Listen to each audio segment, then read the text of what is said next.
Idaho Matters podcast is brought to you by St. Luke's On-Demand Virtual Care, which allows patients to see a provider from their home using a computer or smartphone with on-demand care for common ailments, such as a cough, sore throat, or a sinus issue. More information at stlukesonline.org.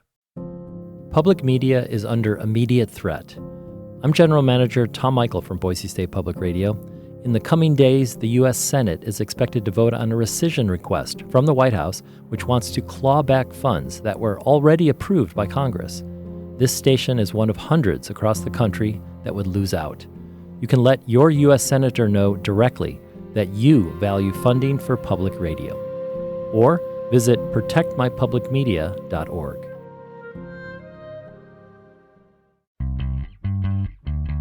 From the studios of Boise State Public Radio News, I'm Samantha Wright, filling in for Jim Goddard. This is Idaho Matters. A tick is causing problems in cattle.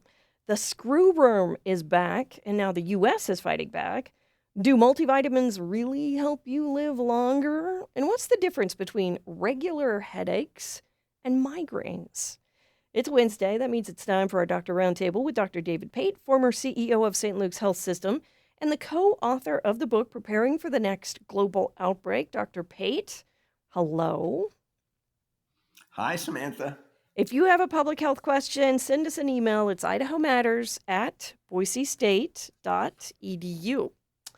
Okay, Dr. Pate, we've talked about the New World screwworm. Oh, man, that's hard to say. New World screwworm when it closed the Mexico border to cattle and horses and bison. This was back in May, I think. And the border was supposed to open just a few days ago, but Mexico had another case. It was in Veracruz. Remind us what the screwworm is and why it's bad. And warning, sorry to anyone eating lunch at the moment because it's not pretty. Yeah, it's nasty. What this is really in the adult form, it's a parasitic fly.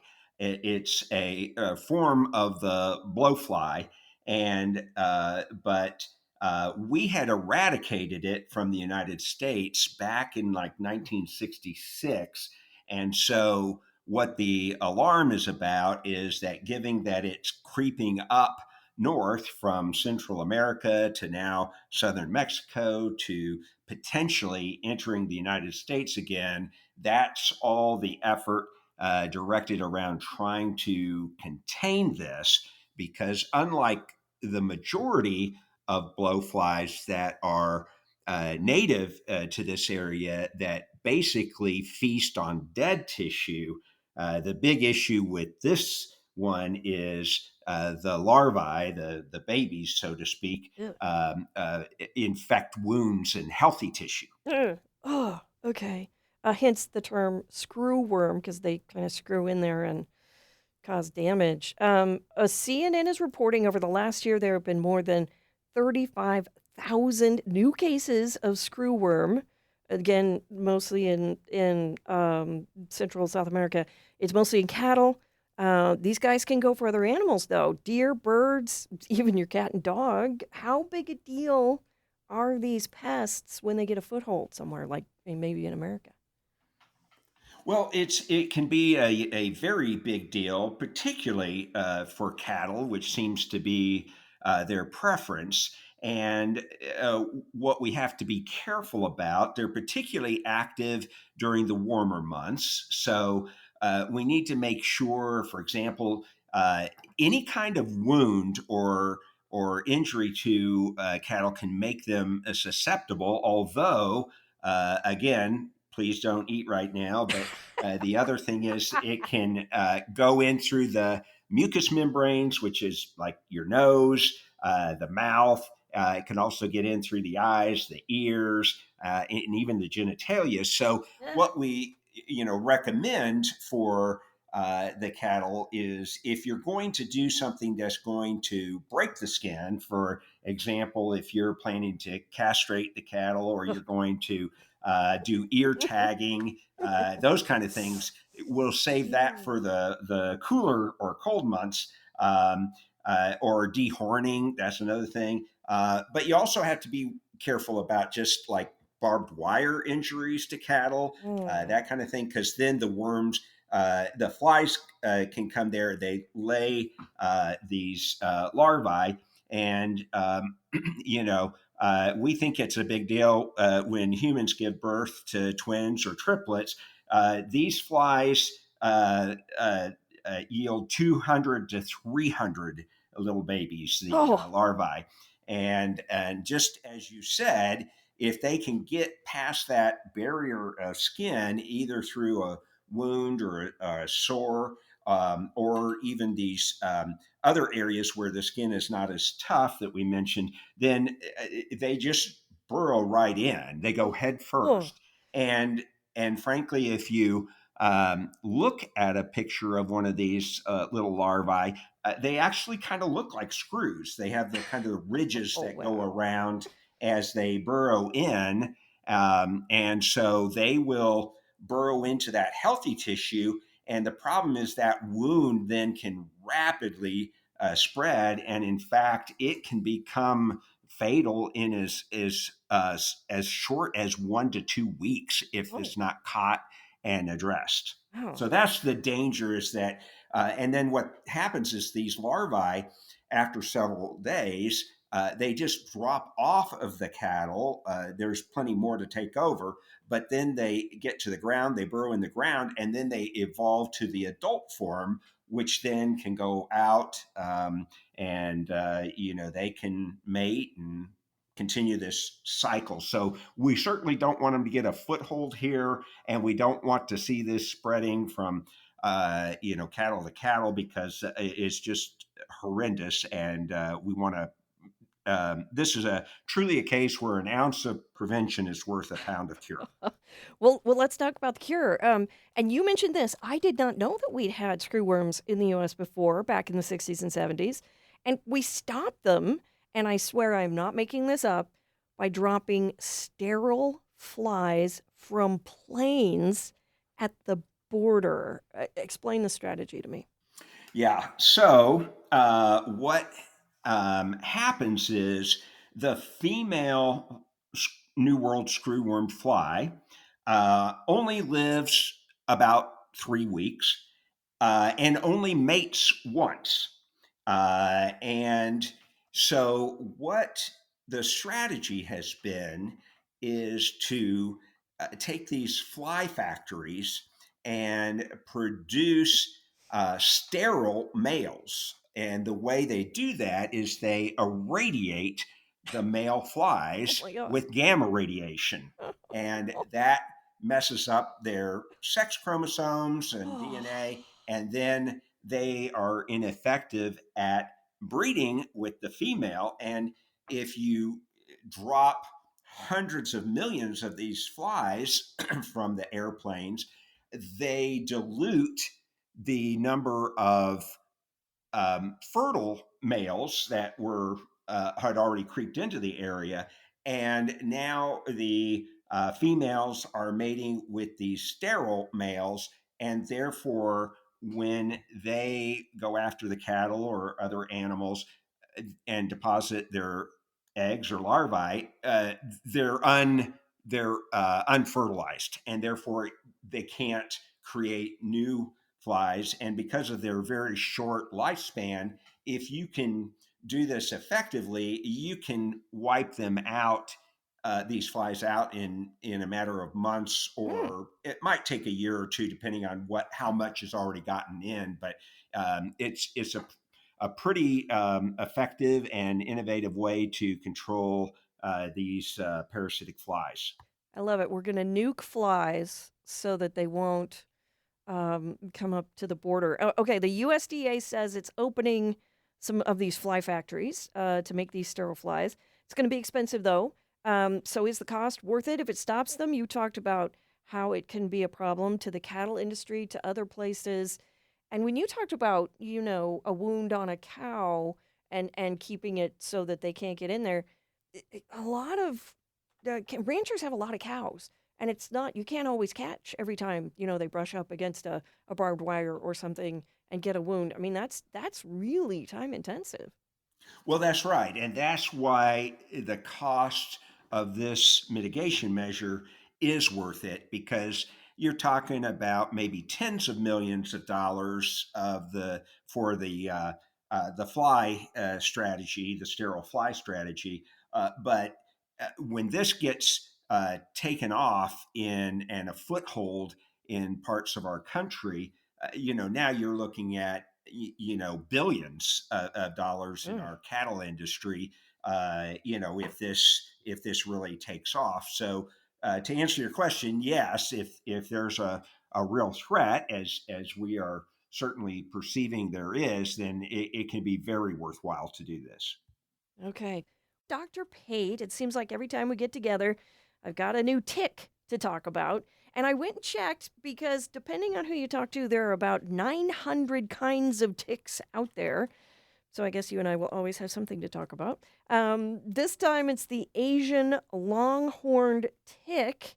And again, sorry folks who are eating lunch, it's affecting cows. Tell me about this tick. Why is this one different? Yeah, so ticks are problematic. We in the United States, you mentioned the 900 different kinds of ticks. We are having a pretty active tick season right now, Ooh. and tick season tends to be the ticks, like the blowfly that we talked about last segment. They like the warmer weather in general, and plus, in the warmer winter, that's when we tend to get out into forested areas, places where we're at risk of coming into contact with with ticks rather. But what is unusual about this tick is it's an invasive species. In other words, it's not natural to the Western Hemisphere. This is found in the Eastern Hemisphere, but it has made its way here. And unfortunately, after first being detected, I think we first discovered it in around 2017, although there are some signs it might have come in a few years earlier. It looks like it came in through New Jersey or New York. And but it's now spread to 21 states. To my Mm. knowledge, it's not here in Idaho. It's more in the eastern part of the United States, but whether it will make its way here, that certainly seems possible to me. And unlike the common ticks that we deal with that cause human disease, for example, West Nile virus in this part of the country, or Rocky Mountain spotted fever, or some of the other diseases. This tick isn't a big player in that sphere in terms of infecting humans. This tick doesn't have a preference for humans, doesn't tend to aggressively bite humans. It's much more fond of cattle, Mm. also sheep, horses, even chickens, birds, things like that. But Mm. it has a real distaste for humans. So Mm. while this tick is capable of carrying a couple of bad diseases in the laboratory setting, we don't really see this play out because they just don't seem to go after humans. But it can cause very severe problems in cattle, and particularly a condition called theliorosis. That what happens is if it it bites a cattle or cow, and then what happens is, unlike the blowfly that we talked about last segment that needs a male to fertilize the eggs, this tick doesn't need men. And so, Okay, this is uh, freaky. This is uh, wrong. I read which this. is very upsetting to us males, but this tick will hatch its eggs without any assistance from a male tick, Oh my gosh. and lots of them. And they will proliferate very quickly, and it can, if not detected and taken care of, it can cause an infestation so bad that it actually can start to cause real problems just in terms of bloodletting of the cow. But if they transmit this disease to the cow, they get very weak, lethargic. They lose their appetite. They can lose weight. They can stop their milk production and spontaneously abort calves and so forth. So it can be. This is another big threat to the cattle industry. I'm feeling bad for the cows today. You mentioned the ticks that don't need a guy. They can lay up to 2,000 eggs. Okay, that's crazy. They're in 21 states, as you mentioned. They were found in Michigan for the first time last month. And we don't think they're in Idaho, so we're okay, probably. And we're probably okay as humans. We should just keep watching out for the cows. Yeah, I think we're fine as humans. I think we've got to be more concerned about the other types of ticks that do carry the common diseases that we know about: Rocky Mountain spotted fever, Lyme disease, Lyme disease. West Nile virus, those kinds of things.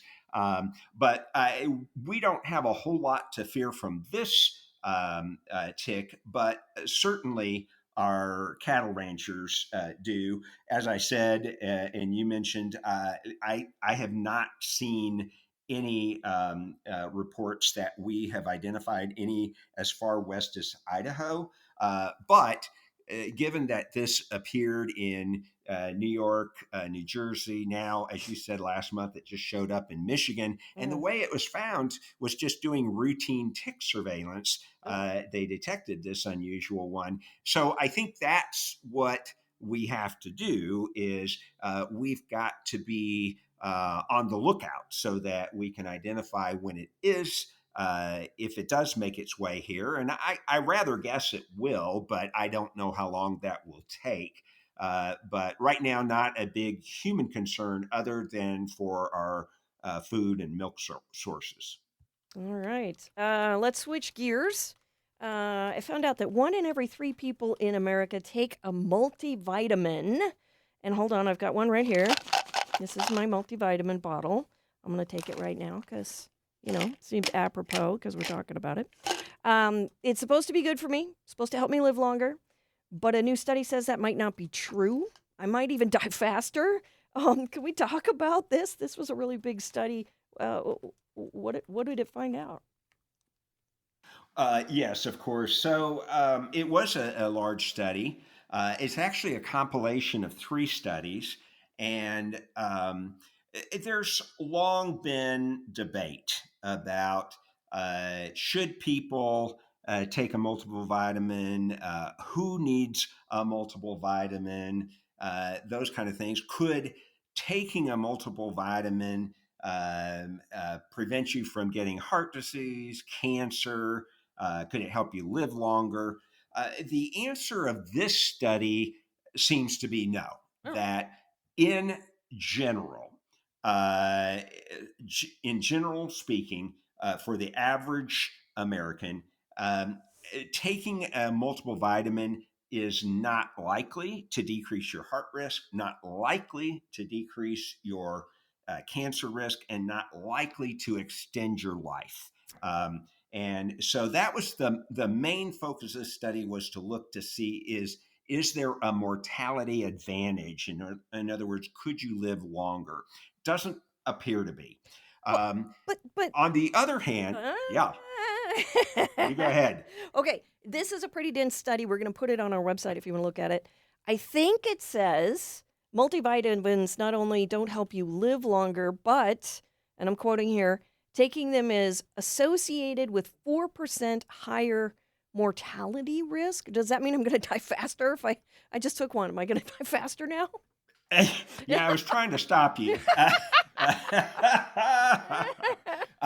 No, it doesn't necessarily mean that. Here's what I think that means. That was a bit of an unexpected finding. There's been a lot of studies that were much smaller, suggesting the possibility they might be helpful.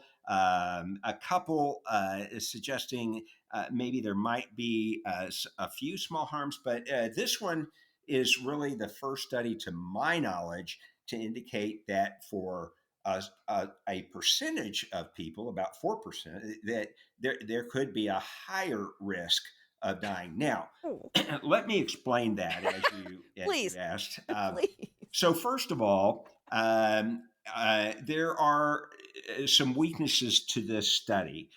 All that they were able to show is that there might be an association. In other words, if you're taking the multivitamin daily and for decades, it is possible that you could be one of these folks in this increased mortality group of about 4% of the participants. Now, but that's an association. That doesn't mean that the multiple vitamin caused it. So let Oh, me good. explain what I mean. First of all, um, when you look at who takes a multiple vitamin, you have to be careful that that's not introducing bias into the study, because these were not people that they randomized and said, Samantha, you take the vitamin, and Dr. Pate, you don't take it, and so forth, and then see what happens. These were people that self-reported that they were already taking one. Now, the Mm, question is, why were they taking one? mm, Do they have a bad family history of something and they thought taking a vitamin would help? mm, Did they have, although they were screened for pre-existing cancer or a serious chronic disease, did they have other health concerns that caused them to take it? And maybe those health concerns were selecting a group that was going to be at higher risk. mm. So that's why we can only say it's an association, not a cause. The other thing that I would mention is there is a big difference among multiple vitamins. And some of these, it's very fashionable to sell these ultra high doses where you're getting way more doses of various vitamins and minerals than is the recommended daily limit. Also, people ordering supplements over the internet, Mm. they may be adding these to if they're already taking a multivitamin, they may also be taking these supplements. And so we don't really know about that.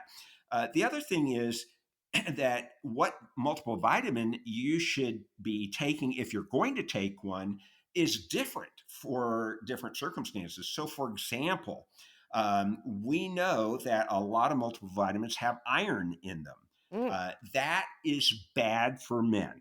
Oh, That is going to be an increased risk for iron overload and heart disease. oh. Also, same thing.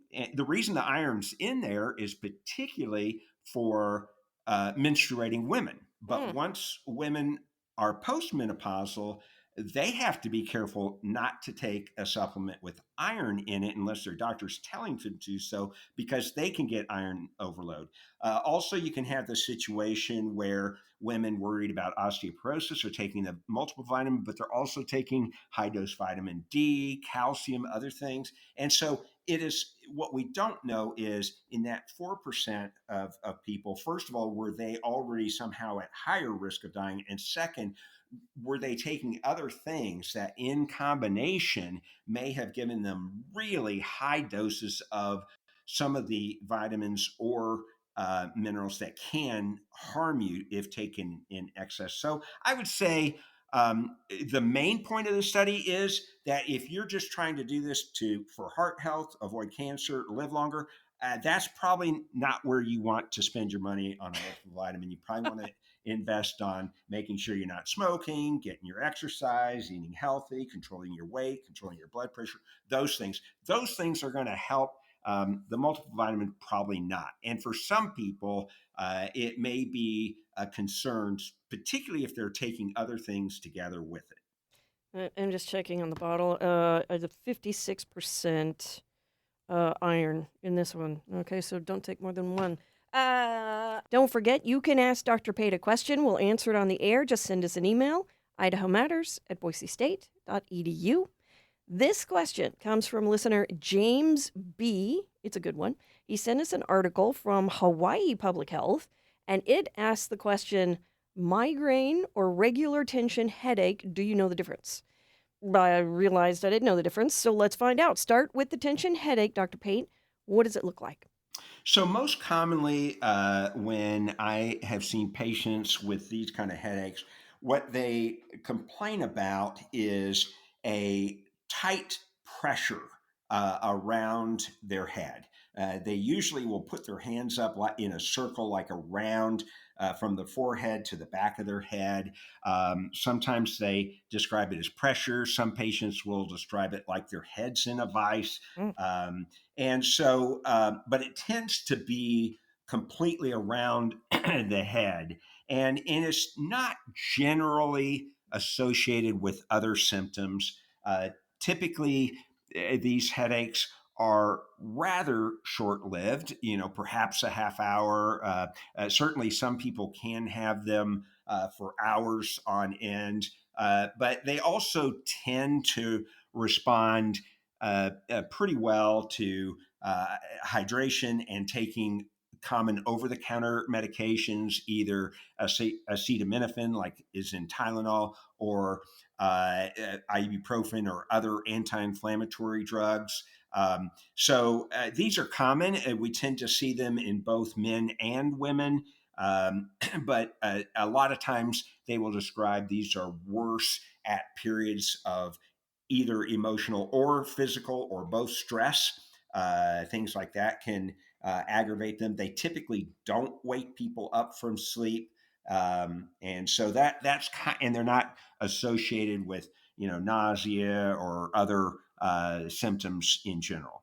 Okay, so what about a migraine headache?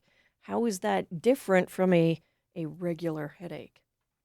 So migraines, in contrast, are more commonly one-sided, uh, either on the left or the right side of the head, rather than that description of something of like going around in a hat band distribution around their head.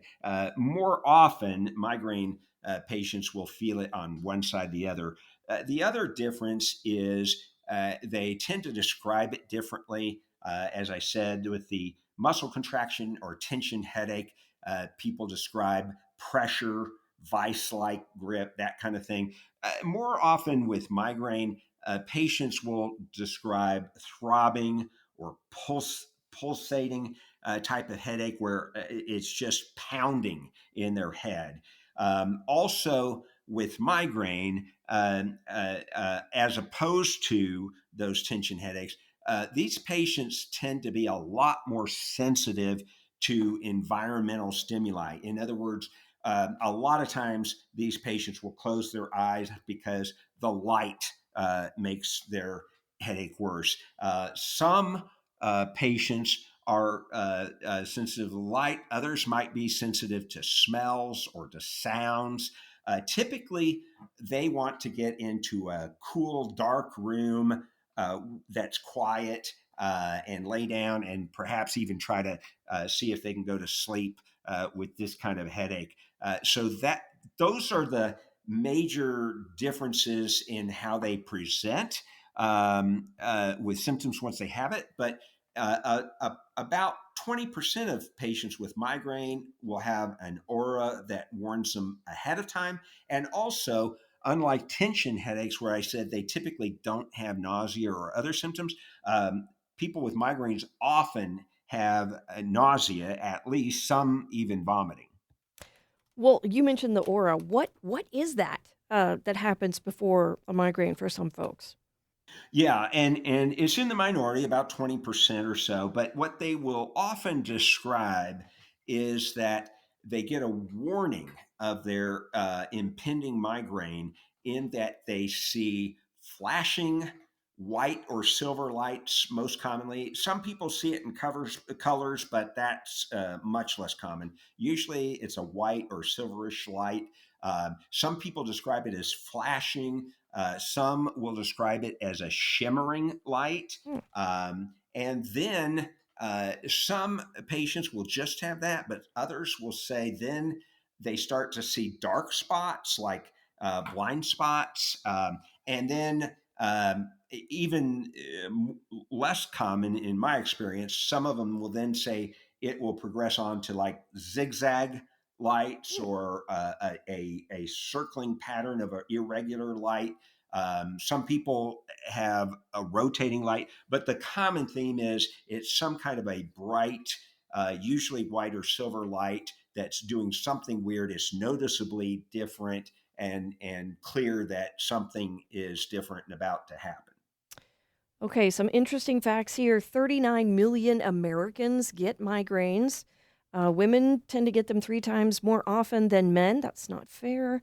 So, what can trigger a migraine? There are some triggers. Sometimes it just happens, but there are triggers for some people. Tell us about those. Well, and that is one of the advantages of being a man. It's a disadvantage to be a male Asian longhorn tick because we're not needed. Yep, exactly. But the good news for migraines is that we're less common to have it because for many patients there does seem to be a relationship between estrogen and migraines, and it can go either way. It's not uncommon for women to notice migraines worse right before or early into having their menstrual period. Conversely, and perhaps it wouldn't be expected, but when women that have migraines get pregnant, those migraines tend to be most of the nuisance it tends to be in the first trimester, and for most patients, fortunately, those migraines actually get better in Hmm. the mid to late second and on to the third trimester. That's not always the case. But again, there's this complex, and I don't think we fully understand it, interplay between sex hormones and the migraines. Conversely, some younger and middle aged women that struggle with migraines, I've seen some of those patients once they hit menopause, those headaches go away or become less frequent or become much milder. So there's a lot of different things at play. Certainly, whether male or female, my migraine patients tend to tell me that they are more likely to get a migraine after drinking alcohol. Fewer tell me that caffeine, particularly if they're drinking an excessive amount, can precipitate it. There certainly seems to be a correlation if people are not getting good sleep or rest, that may be more likely to have their migraines. So I think there's a complex interplay of factors that may set these off. But that's kind of some of the things that we see. And there's a such a thing as a migraine hangover when the migraine's over. I did not know of this. Can you describe this one briefly? Yes, some people, particularly with the more severe migraines, may notice that once the migraine headache goes away, that they just feel totally wiped out. Mm. They're fatigued, they're tired, they have trouble concentrating, uh, and there may be a period of time that they need to really recover and feel like they have uh, uh, gotten back to normal again, and it has gotten that colloquial term of migraine hangover. Yeah, and we're talking about a lot of this stuff, but yeah, I gotta say these kinds of migraines can be really debilitating. My mom had migraines really bad, and she would be wiped out when these happened. Like you said, had to go in a dark room, would see the flashes, was just miserable. These can be so miserable for people. So, aside from a healthy diet and exercise, and I guess staying pregnant, what can folks do to try to avoid or stop migraines? There's drugs, right? There's some drugs you can Uh, take. There are, fortunately, and many more today than were available to me in my practice. So, yes, we have a whole array of options to treat migraines. And so, what we can do for those people that are having frequent or regular and bad migraines, one strategy is there are certain medications that we can use as a preventative.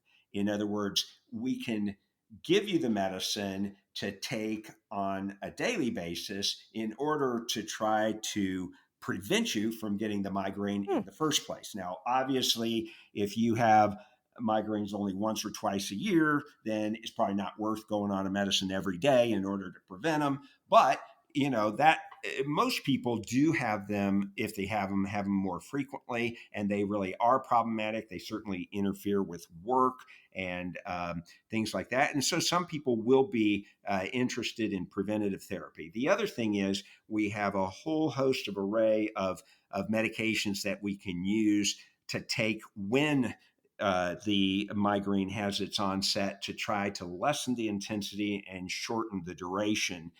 So we have lots of options, and we really have to individualize the therapy based on a lot of considerations. Because, for example, if the person has underlying hypertension, we would tend to pick certain medications over others. If somebody has underlying depression, we would be tending to select certain medications over others, or because they're already on medicines, we may want to avoid some of the options we might use in somebody else. So that is certainly an individual thing that needs to be customized with your physician to meet your circumstances. Okay. Well, at least there are some options out there. Dr. Pate, we've covered a lot of ground. I want to thank you for all your expertise today. Really appreciate it and appreciate you. Well, my pleasure. Thank you, Samantha. We've been speaking with Dr. David Pate, former CEO of St. Luke's Health System and the co-author of the book, Preparing for the Next Global Outbreak. If you have a question for our Dr. Roundtable, send us an email at idahomatters@boisestate.edu, and we'll answer it next week. You've been listening to Idaho Matters from Boise State Public Radio. I'm Gemma Gaudet. These days, there's so much news, it can be hard to keep up with what it all means for you, your family, and your community. The Consider This podcast from NPR features our award-winning journalism. 6 days a week, we bring you a deep dive on a news story and provide the context and analysis that helps you make sense of the news. We get behind the headlines. We get to the truth. Listen to the Consider This podcast from NPR.